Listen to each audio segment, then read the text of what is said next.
happening to my English. When I moved to the US about 8 years ago, English obviously is not my first language. So here's what happened. I was always trying to get the best pronunciation, a very clear pronunciation. I wanted to know all the words. I wanted to make sure that my grammar was correct. And as time went on, I realized this is a never-ending effort because there's always a new word for me to learn, a new way to spell things. And now that I'm not in school anymore, my grammar has gone down. And it's really bad because I went to law school, so at some point I was a good writer, even in English. And now, I realized that once I reach a level of English proficiency where people can understand what I'm trying to say, that's all I need to know. And if people don't understand, they would just assume, like in this case, people assume that I really meant lose with one of, or they would just ask. And if they ask, I have proficiency enough to explain what I really mean, and then they would correct me.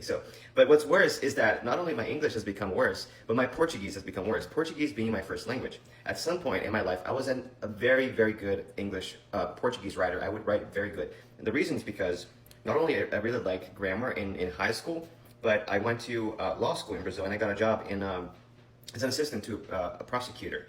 And she was very good at writing. Eventually, as she got more confident with my writing, she started assigning me with certain petitions that I had to type. And instead of correcting the petitions herself, she would have me print the whole thing, and then she would hand it back to me full of corrections. She would just write by hand all the corrections.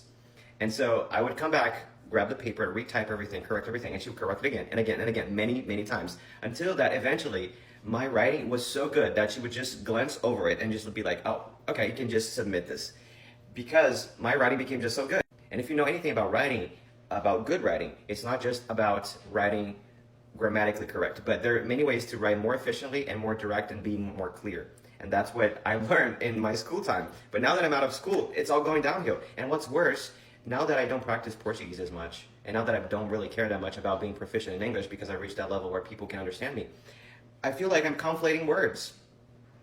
Sometimes I have to ask people, is this a real word? Because I'm conflating Portuguese with English. Sometimes, like on my TikToks, I see something in Portuguese and English. I can no longer distinguish if I'm reading Portuguese or English. It's just like everything is mushed together into this one big language. And on top of that, everyone nowadays is super reliant on those autocorrectors. However, those autocorrectors don't work on the subtitles you put on the TikTok. So just gotta figure it out.